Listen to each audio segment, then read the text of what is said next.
Hello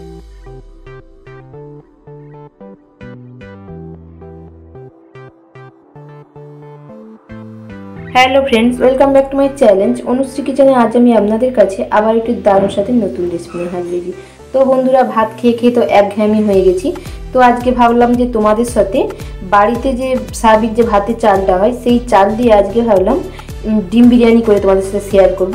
তো একদম ঘরোয়াভাবে বানাবো, যেহেতু বাড়িতে থাকায় ভাতের চাল নিয়েছি। আর সবসময় তো দোকানে তো বিরিয়ানি খাওয়ার মতো পয়সা থাকে না কাছে সবার কাছে। তো সেই জন্য ভাবলাম যে তোমাদের সাথে একটু ঘরোয়াভাবে ডিম বিরিয়ানি করে শেয়ার করি। তো বন্ধুরা, এই ডিম বিরিয়ানিটা কীভাবে বানাই দেখতে থাকো। আর যেহেতু তোমরা তো জানো যে গরিবের কী বা দিন কী বা রাত, তো বন্ধুরা এই বিরিয়ানিটা আমি কীভাবে বানাই দেখে নিই চলো। আর এখানে আমি নিয়েছি 4টা সেদ্ধ ডিম আর 2টো বড় বড় সাইজের আলুকে আমি কেটে নিয়েছি এভাবে করে, ধুয়ে পরিষ্কার করে নেওয়ার পর সব কিছু নুন হলুদ মাখিয়ে নিয়েছি দেখুন বন্ধুরা এই যে। আর এখানে কিন্তু চালটাকেও আমি কিন্তু একদম জল ঝরিয়ে নিয়েছি, দেখুন জল ভালো করে ধুয়ে পরিষ্কার করে জল ঝরিয়ে নিয়েছি। আর এই বিরিয়ানিটা কিন্তু খুবই খেতে ভালো যায়, বাড়ি থাকা ঘরের চাল দিয়ে বলে যে ভালো হবে না, একদম খুব সুন্দর খেতে লাগে। তো বন্ধুরা এটা আমি কীভাবে বানাই দেখে নিই চলো। তো বন্ধুরা, এখানে আমি এই ডিম বিরিয়ানিটা বানানোর জন্য গ্যাসটা অন করে একটা কড়াই বসিয়ে দিয়েছি, তার মধ্যে আমি সরিষার তেল দিয়ে দিয়েছি। তো বন্ধুরা তোমরা চাইলে সাদা তেলটাও ব্যবহার করতে পারো, আমি এখানে সরিষার তেল দিয়ে বানাবো এই বিরিয়ানিটা। তো এবার আমি এর মধ্যে প্রথমে আলুগুলোকে একটু ফ্রাই করে নেব।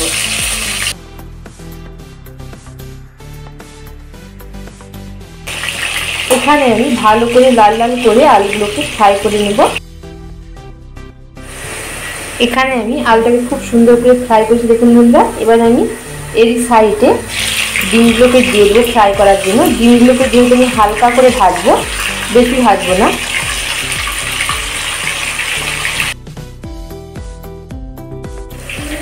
এখানে আমার ডিম ও আলুগুলো খুব ভালো করে ফ্রাই করা হয়ে গেছে। এবার আমি ডিম ও আলুগুলোকে তুলে নেব। এখানে আমি ডিম ও আলুটা ফ্রাই করে তুলে নিয়েছি দেখুন বন্ধুরা। ডিমগুলোকে আর আলুগুলোকে এইভাবে করে ফ্রাই করেছি, ডিমগুলোকে হালকা করে একটু ফ্রাই করেছি আর আলুগুলোকে ভালো করে লাল লাল করে ফ্রাই করে নিয়েছি। তো বন্ধুরা এবার আমি ওই কড়াইয়ের মধ্যে যে তেলটা আমার আছে ওই তেলের মধ্যেই কিন্তু আমার এই ডিম বিরিয়ানিটা রেডি করে নেব। তো এখানে আমি ওই তেলের মধ্যে দারচিনি স্টিক আর গোটা এলাচ আমি একটু মুখটা ফাটিয়ে নিয়েছি, এটা দিয়ে দেব। আর দিয়ে দেব একটা তেজপাতা। আর আমি দিয়ে দেব এর মধ্যে এই যে পেঁয়াজ কুচি। আমি এখানে 2টো মিডিয়াম সাইজের পেঁয়াজকে এইভাবে করে কুচি কুচি করে নিয়েছি। আর এটা কিন্তু আমি দুবার ধরে দম দেবো না এই বিরিয়ানিটাতে, এটাতে আমি একদমই কিন্তু এই ডিম বিরিয়ানিটা রেডি করে নেব। পেঁয়াজটাকে আমি ভালো করে লাল লাল করে একটু ফ্রাই করে নেব। এখানে আমার ভালো করে পেঁয়াজটা ফ্রাই করা হয়ে গেছে দেখুন বন্ধুরা, এইভাবে করে ফ্রাই করেছি। এবার আমি এর মধ্যে আদা রসুনের পেস্ট দিয়ে দেব। এখানে আমি 1.5 টেবিল চামচ মতো আদা রসুনের পেস্ট নিয়েছি। নেওয়ার পর এইভাবে করে এবার আমি এর মধ্যে দিয়ে দেব 1/2 টেবিল চামচ লঙ্কার গুঁড়ো, 1/2 টেবিল চামচ হলুদ গুঁড়ো, 1/2 টেবিল চামচ লবণ। দেওয়ার পর ভালো করে এইভাবে করে মশলাটাকে আমি কষিয়ে নেব।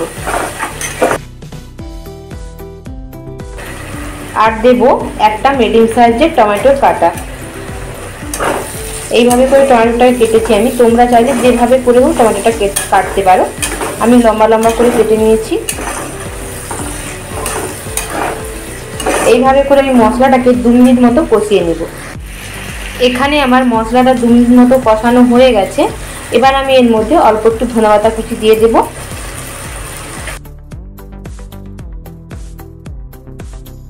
অল্প একটু জল দিয়ে দেব। এবার আমি এখানে এই যে ফ্রাই করে রাখা আলুগুলো দিয়ে দেব।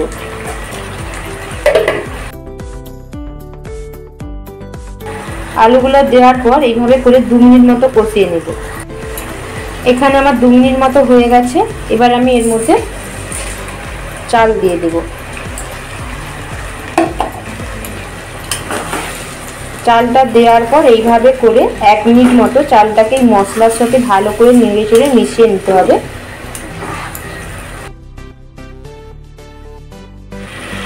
এখানে আমি 1 মিনিট মতো সময় ধরে চালটাকে দেওয়ার পর ভালো করে সব কিছুর সাথে মিশিয়ে নিয়েছি। এবার আমি এর মধ্যে এই বাটির মাপে আমি 2 বাটি চাল নিয়েছিলাম, এই বাটি মেপে কিন্তু আমি জলটা দেব।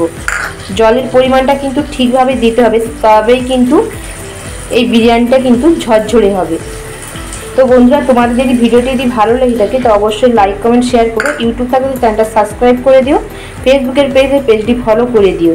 আর তোমাদের যদি ভিডিওটি ভালো লেগে থাকে অবশ্যই লাইক কমেন্ট শেয়ার করো। তোমরা যদি বাড়িতে বানিয়ে থাকো তো আমাকে অবশ্যই কমেন্ট করে জানিও।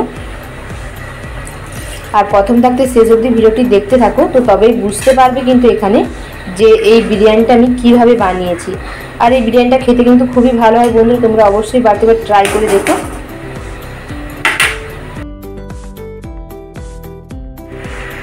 তো বন্ধুরা, এখানে কিন্তু আমি বাটি মেপে 3 বাটি জল দিয়েছি।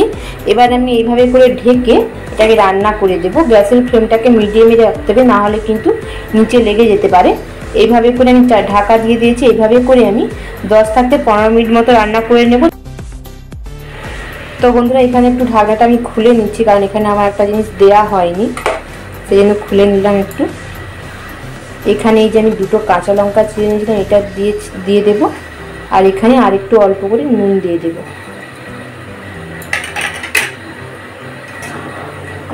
দেওয়ার পর এগুলো মিশিয়ে দেব।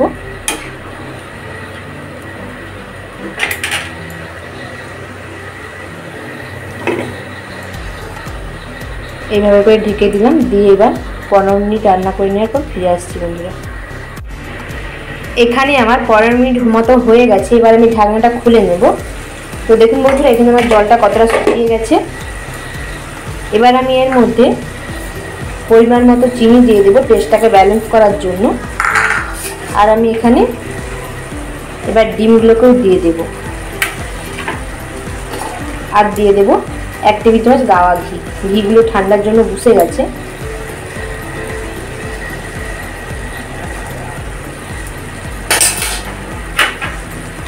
দেওয়ার পর ভালো করে সব কিছু উপকরণ একসাথে মিশিয়ে নেব বন্ধুরা। তোমরা চাইলে কিন্তু এর মধ্যে অল্প করে গরম মশলার গুঁড়াও দিতে পারো।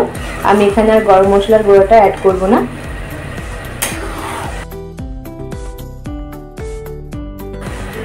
এখানে আমার সব কিছু মেশানো হয়ে গেছে।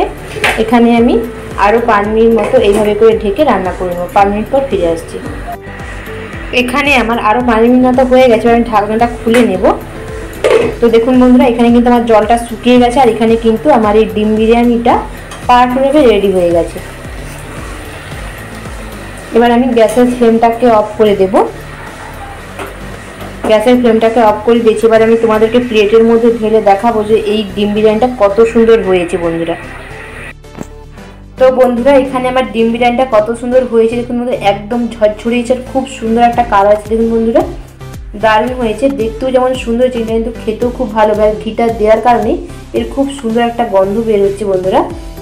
তো দেখুন বন্ধুরা, যদি ভিডিওটি ভালো লাগে অবশ্যই লাইক কমেন্ট শেয়ার করে দিও। ইউটিউব থেকে চ্যানেলটা সাবস্ক্রাইব করে দিও, ফেসবুক পেজটি ফলো করে দিও। আর তোমরা এই বাড়িতে বানিয়ে থাকো আমাকে অবশ্যই একটি কমেন্ট করে জানিও। আর প্রথম থাকতে শেষ অবধি ভিডিওটি দেখার জন্য অসংখ্য ধন্যবাদ রইল। আমার পাশে থাকার জন্য অসংখ্য ধন্যবাদ রইল। আর যারা চ্যানেলটি সাবস্ক্রাইব করেছে তাদেরকে অসংখ্য ধন্যবাদ রইল। আর যারা করেনি তাদের কাছে অনুরোধ রইল চ্যানেলটা সাবস্ক্রাইব করে নেওয়ার জন্য। তো বন্ধুরা, দেখুন কত সুন্দর হয়েছে, একদম ঘরোয়াভাবে বানিয়েছি। আর বাইরে থাকা ভাতের চাল দিয়েই বানিয়েছি, কিন্তু দেখুন কত সুন্দর হয়েছে ঝরঝরে। তো বন্ধুরা, এখানে আমি ভিডিওটি শেষ করছি। আবার দেখা হচ্ছে পরবর্তী কোনো নতুন ভিডিও নিয়ে।